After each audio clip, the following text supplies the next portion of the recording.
Welcome to Bloomberg Law. I'm Pacchia.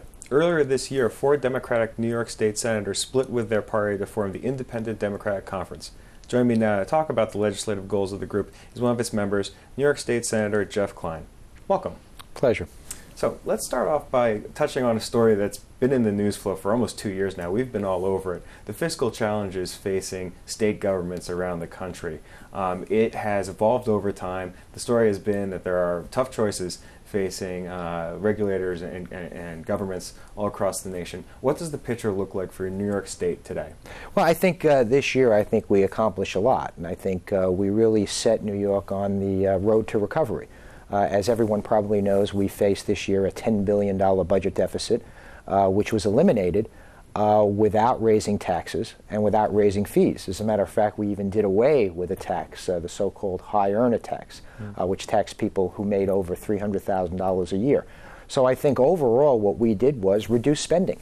We hear a lot about doing more with less, cutting back.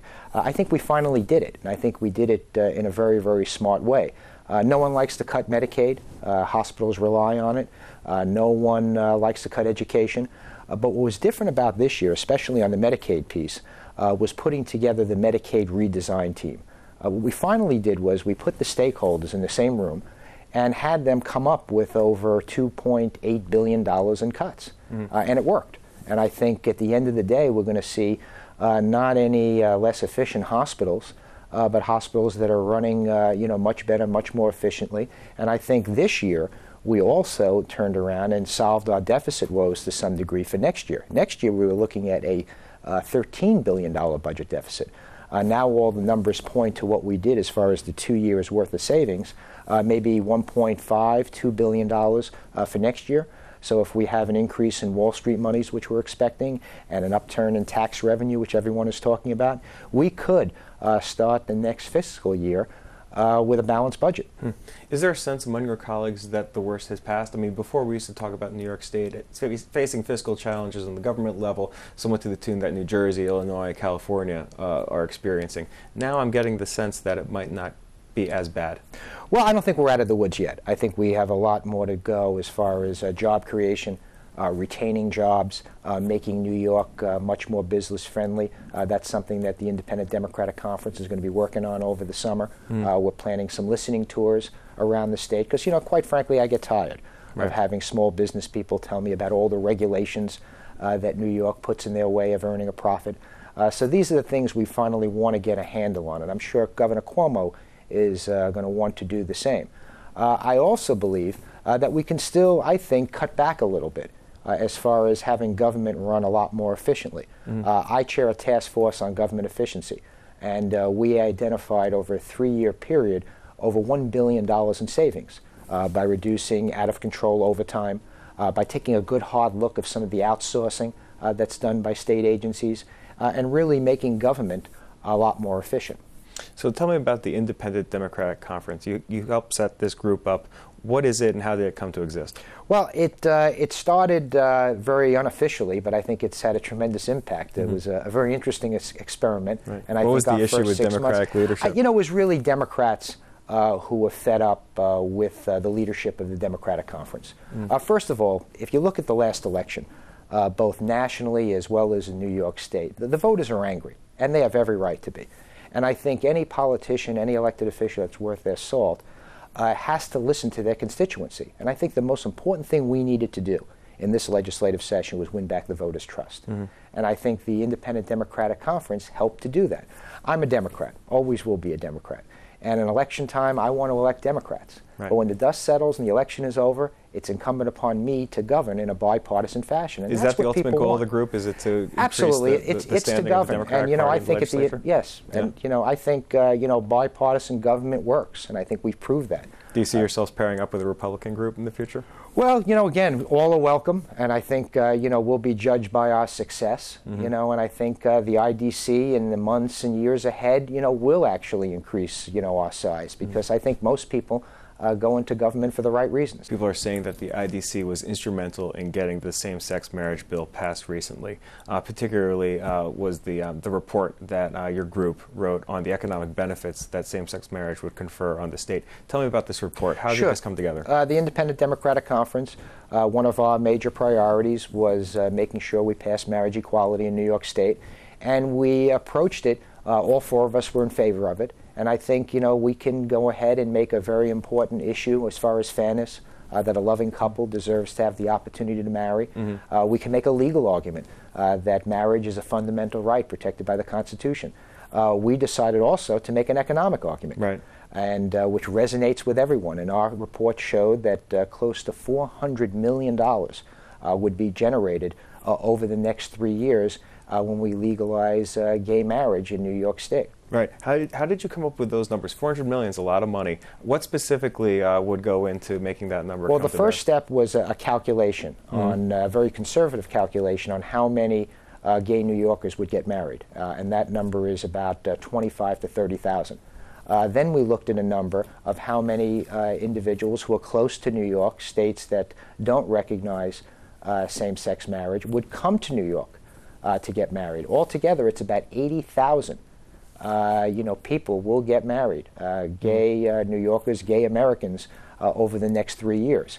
Then you look at the wedding costs, catering halls, flowers and florists, limousines, hotel stay. So just as far as the marriage alone, the wedding alone, it's going to be about $200 million. Then we talk about the taxes. New York City and a lot of other localities have a hotel occupancy tax, which will generate a lot of money. There's money from marriage licenses. Right. Here in New York, we charge about $25. Other places, we charge anywhere from $35 to $40. So that's revenue for the state. And one unfortunate, where we pegged at about $80 million where the state would gain, is through social services. Now, when you're an individual and you're living together but you're not married, the threshold to vie into a lot of social service programs like Medicaid, SSI, welfare are much lower.